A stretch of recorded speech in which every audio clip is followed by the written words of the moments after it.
Alors la responsabilité financière n'est pas une chose facile à aborder, d'une part parce que ça relève de la responsabilité générale des dirigeants d'une association.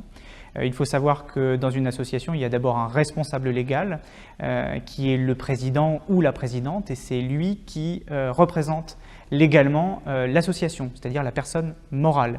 Et donc en tant que tel, financièrement, il est responsable aussi de l'association.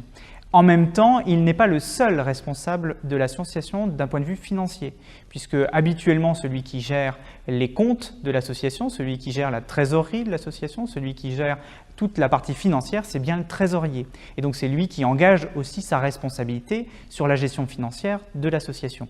Par ailleurs, si votre association également a des salariés, un dirigeant, un directeur, une directrice peut être également responsable de la gestion, surtout si le président ou la présidente délègue ses responsabilités à cette personne-là. Enfin, le comptable, l'expert comptable, voire le commissaire aux comptes s'il y a lieu, a des responsabilités également quant à la situation financière d'une association. Il doit évidemment alerter quand il y a des soucis, mais c'est lui aussi qui en partie vérifie la comptabilité, c'est lui qui enregistre les pièces comptables et en tant que tel, évidemment, également, il a une responsabilité. Dans un premier temps, évidemment, il faut avoir des outils pour bien gérer son association. Ces outils vous seront présentés dans une autre vidéo, je vous les cite très rapidement. Il y a ce qu'on appelle d'abord le budget prévisionnel. Il y a également ce qu'on appelle le plan de trésorerie qui permet de voir un petit peu où on va dans l'année et où on en est financièrement. Il y a enfin le bilan et le compte de résultat qui permet de voir en fin d'année où financièrement l'association se trouve.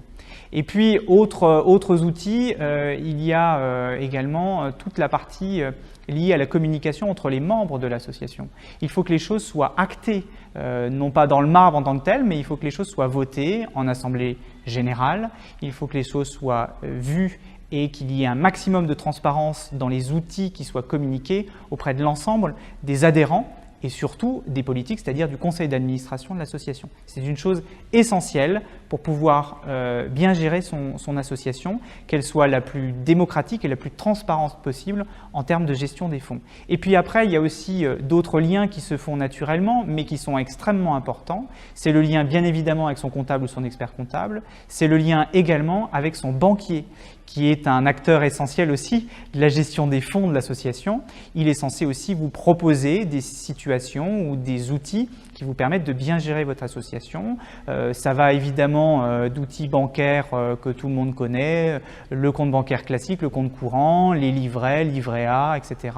Et puis ça peut aller aussi sur d'autres types de produits financiers qui peuvent vous aider à bien gérer votre association et votre argent.